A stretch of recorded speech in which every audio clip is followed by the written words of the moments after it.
ចិត្តលូបលន់ផលដែលទទួលបានវិញមានតែសេចក្តីវិនិច្ឆ័យ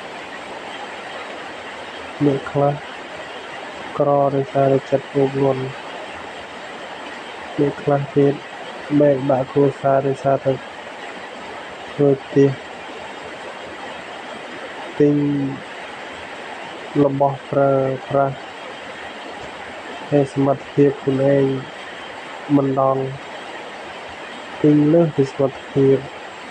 អត់បានគិតពិចារណាអំពីចំណូលហើយនិងការចំណាយនៅពេលដែលធ្វើជាស្ដែងក៏មិនបានគិតថាខាតឬក៏ចំណេញធ្វើទាំងមិនបានគិតឲ្យបានលទ្ធផលដែលទទួលបានដូចជាការផ្សងសំណាង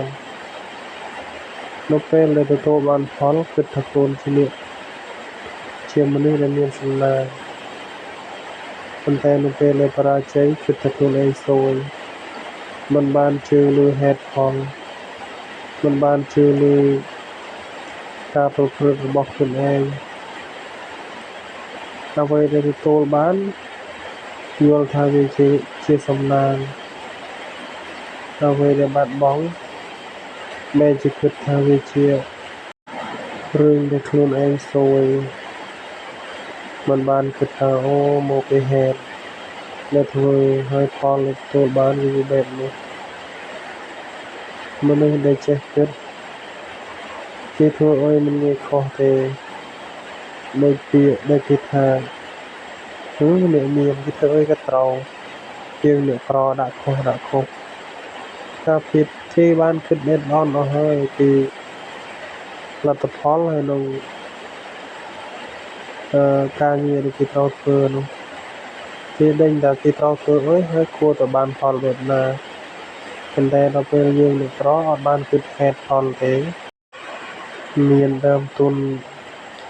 10បូកទាំង10ដាក់ទាំង10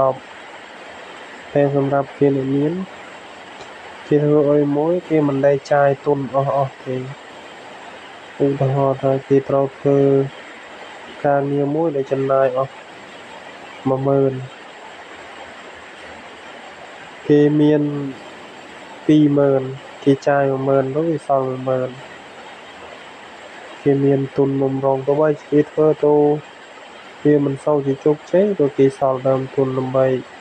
គត់គង់ដើម្បីបំរុងទុកមិនឲ្យអាជីវកម្មដែលគេចាប់ដើមនោះងាយដួលរលំដែរតែសម្រាប់អ្នកដែលមិនមានគំនិតរស់ស៊ីមិនដែលធ្លាប់រស់ស៊ីទៅពេលឃើញគេធ្វើតាមគេតែ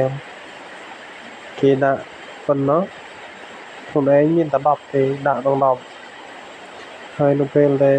តម្រូវការបន្ថែមទៀតគាត់មានអុយទៅទំនុកបំរុងទៅ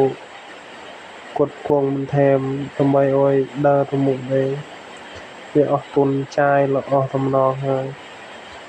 បើមាន10ចាប់ផ្ដើមដល់5ប្រហែលជាអាចទៅរួចតែមាន10ចាប់ដើមដល់10វាអត់មានអុយស្គាល់នៅពេលដែលមុខរបរមួយក៏ការធ្វើនោះវាមិនដំណើរការទៅវាត្រូវការទុនដើម្បីបន្ថែមទៀតទៅពេលចោះទៅវាងាយនឹងបរាជ័យ